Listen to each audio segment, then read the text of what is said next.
As you know, yesterday afternoon, Ukrainian time, bodies from flight MH17 arrived in Kharkiv. Today they've been prepared for airlift to the Netherlands by a Dutch-led international team, including 2 Australian disaster victim identification experts. This afternoon, Ukrainian time, the first remains will go by military aircraft, including an Australian C-17, to the Netherlands. They'll be farewelled in Kharkiv by Air Chief Marshal Angus Houston, an Australian party. They'll be received with honour by the Governor-General of Australia, Sir Peter Cosgrove, amongst others. Once they're in Holland, the task of disaster victim identification will be completed. It may take quite some time, but our personnel, both Australian and Dutch, are amongst the best and the most experienced in the world.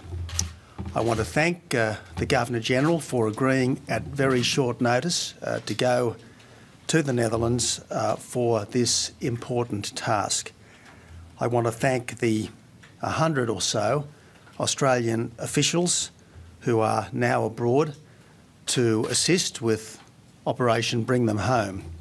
Consular officials, disaster victim identification experts, air transport investigators, Australian Federal Police and Defence personnel. They are all essential to Operation Bring Them Home. I thank them for their work. I thank them for their professionalism. I have to say, though, that based on early inspection of the carriages in Kharkiv, we just don't know how many bodies we have. I want to repeat that. Based on early inspection of the carriages in Kharkiv, we just don't know how many bodies we have. It's quite possible that many bodies are still out there in the open, in the European summer, subject to interference and subject to the ravages of heat and animals. That is the predicament in which we find ourselves. Now, over the past few days, I've expressed serious concern about the way the recovery of human remains has been conducted. It has been, up till now, quite unprofessional. And as long as it's possible that there are any Australian remains out there, we owe it to the families to do our utmost, to do our absolute utmost to recover them. Let's also never forget that we're talking about a very large site, some 50 square kilometres, where wreckage and bodies have fallen. Air Chief Marshal Houston, who is, as you know, on the ground in eastern Ukraine, has advised me that an international investigation of the full crash site is essential for 3 reasons. It may uncover human remains, it may uncover personal effects, and it may uncover vital pieces of wreckage. In his view, we need a large team conducting a forensic search, a proper scouring of the site to identify anything that may have been missed up till now, because it's entirely possible, in his view, that there could be further human remains or further significant wreckage in the area. It might be the partial remains of a loved one. It might be a small but critical piece of the aircraft or the missile that is the key to the investigation. Any remains or wreckage quite easily could be other than in obvious places. It could be, for instance, in wheat fields or in other crops. We should note that wreckage has been strewn across villages as well as farmland, and as recently as yesterday, further wreckage was found in the area. In Angus Houston's view, such a forensic search can only happen if the area is secure. Of course, it's normal in circumstances such as this for a cordon to be established that is off limits to anyone except investigators. And of course, Angus Houston, as the Operation Bring Them Home coordinator, has a duty of care to ensure that all of the Operation Bring Them Home personnel are safe.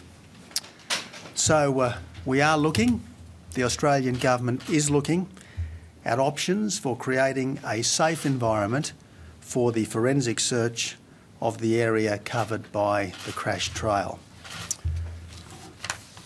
We are talking to our partners in grief about more work at the United Nations and elsewhere to support the UN resolution to make it a reality that we do in fact bring them home, that we do in fact bring them all home. I do want to remind people of the terms of the UN resolution that was passed just the other day. Paragraph 8 of the resolution insists on the dignified, respectful and professional treatment and recovery of the bodies of the victims and calls upon all parties to ensure that this happens with immediate effect. So let me dwell on that for a moment. It insists on the dignified, respectful and professional treatment and recovery of the bodies of the victims and calls upon all parties to ensure that this happens with immediate effect. So what we're looking at are measures that will make this UN resolution a reality and not simply an aspiration. I've asked senior officials to prepare options for possible measures to support the execution of this resolution. I have, over the last few days, canvassed securing the site with a number of leaders, and there has been strong support for securing the site because obviously it is at the heart of the UN resolution. I want to stress that we will work with partners, we will work under the UN resolution and only under the UN resolution, but we will bring them home. We will bring all of them home. We must bring all of them home.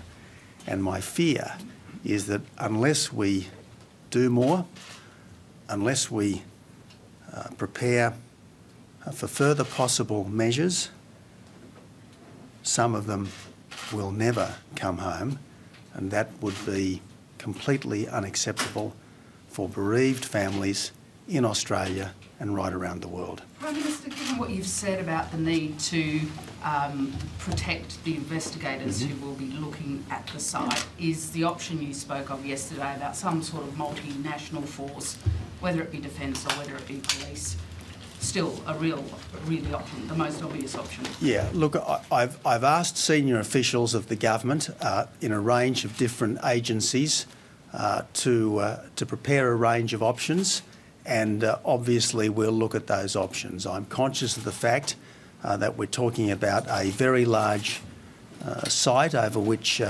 wreckage has been strewn, wreckage and bodies, regrettably, have been strewn.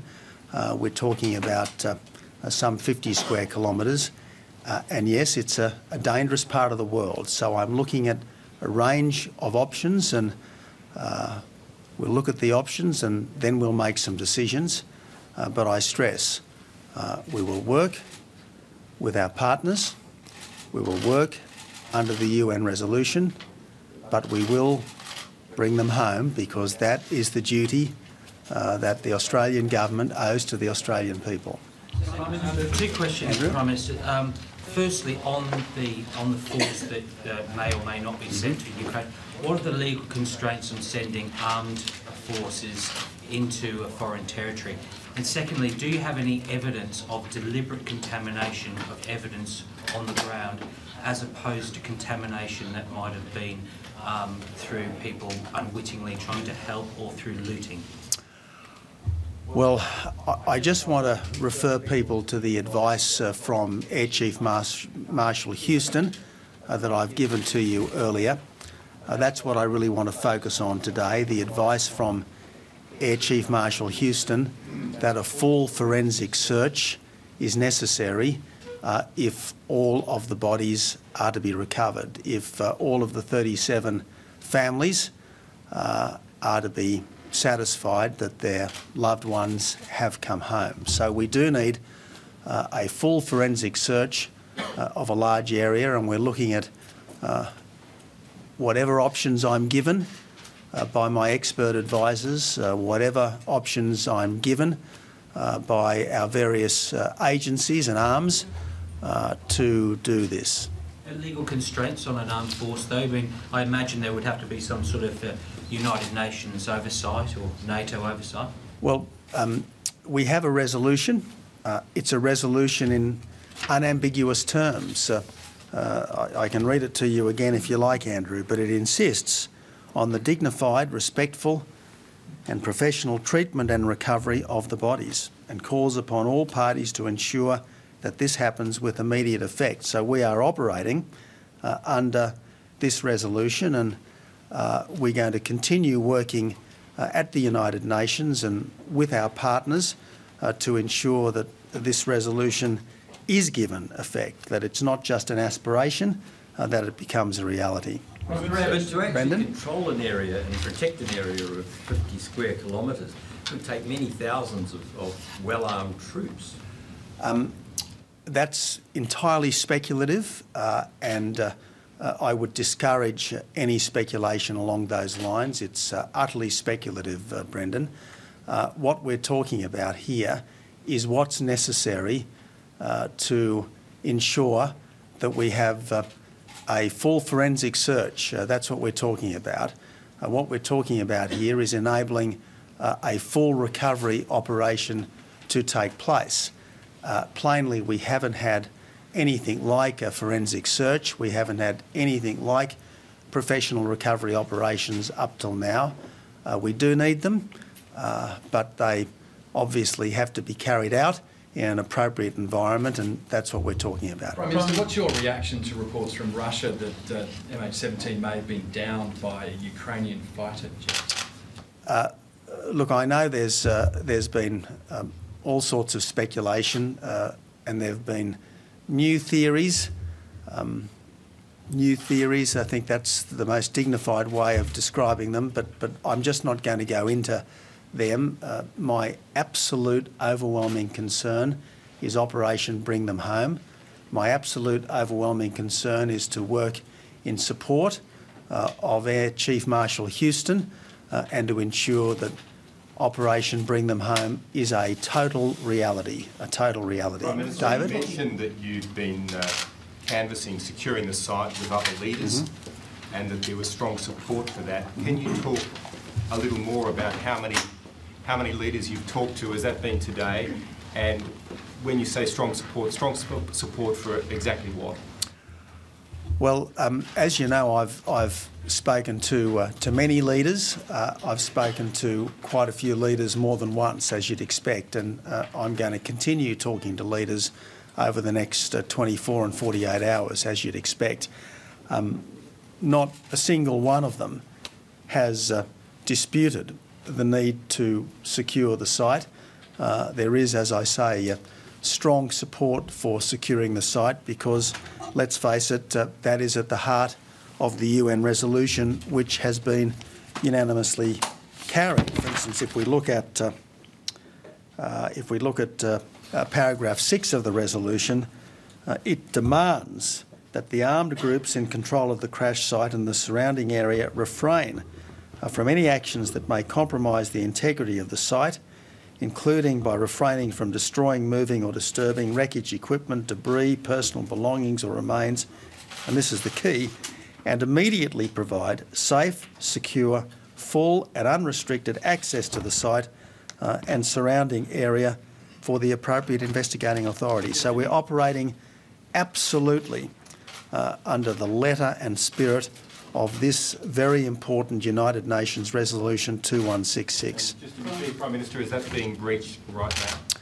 Well, I'm not going to, as it were, go into the whys and the wherefores and the who did what when or anything like that today. I'm just saying that it is vital that we in Australia, as a nation that bears a heavy burden of grief, also bears a burden of responsibility out of respect for those who have lost their loved ones, to ensure that this resolution that we sponsored at the Security Council is now appropriately acted upon and executed, and that's what we're looking at. Given that our Chief Marshal Houston has given you an idea of what would be involved and the scale of the forensic investigation, did he also, given he knows the situation, give you an idea of how best to secure the site? Look, I've canvassed some things with Air Chief Marshal Houston. Air Chief Marshal Houston thus far is going largely on reports, but he'll obviously firm his advice up in the next day or so, and at the same time I'll be getting advice from other senior officials and heads of the arms and agencies of the Commonwealth Government about the various options that are needed to properly secure the site, to properly search the site, and to ensure that every single one of those bodies, as far as is humanly possible, is brought home to loved ones. Prime Minister, are you contemplating excluding everybody from an area covering 50 square kilometres, covering farms and villages, excluding everyone from that area apart from investigators? We're talking about doing what's reasonably necessary to conduct a full forensic search, a full and thorough investigation, and to ensure that as far as is reasonably possible, we bring them home, not just some of them, but all of them, because, as I said, as long as there is any real possibility of Australian remains being left unaccounted for, being left uncared for, being left out in the open, subject to the ravages of heat and animals, as long as that possibility remains, we owe it to the families to remove that possibility by ensuring that the search and the investigation is as thorough and as respectful as it possibly can be. Dennis? Prime Minister, you're relying on the UN resolution and the goodwill of Russia who endorsed the resolution. What prospect is there that there may be groups within this region who will not recognise the authority of either the UN or even Russia, and that may interfere with your plans? Well, Dennis, my strong expectation is that all countries and all peoples will, in this respect, respect the resolution of the United Nations, because it was not only unanimously carried, but it was very carefully negotiated beforehand, and it is so obviously a matter of simple decency, of simple humanity, to want to ensure that all the fights that are going on in that part of the world do not interfere with this basic task of giving dignity to the dead. That's the point I make. Mr Abbott, you are one country that supported Australia's resolution was Indonesia, a country that's lost people. Have you spoken to the new Indonesian leadership? Thank you, Brendan, for that question. Look, I did have the chance to speak to the incoming president, the president-elect, this morning. We had a very genial conversation. My expectation is that Australia will have a very strong and warm friendship with Indonesia in the future, as we have had in the past, and naturally enough, as well as congratulating him, I congratulated the people and the government of Indonesia for conducting such an extraordinary democratic exercise across a vast and diverse archipelago. To do all of that in one day and to have such a result is a great credit to the people of Indonesia.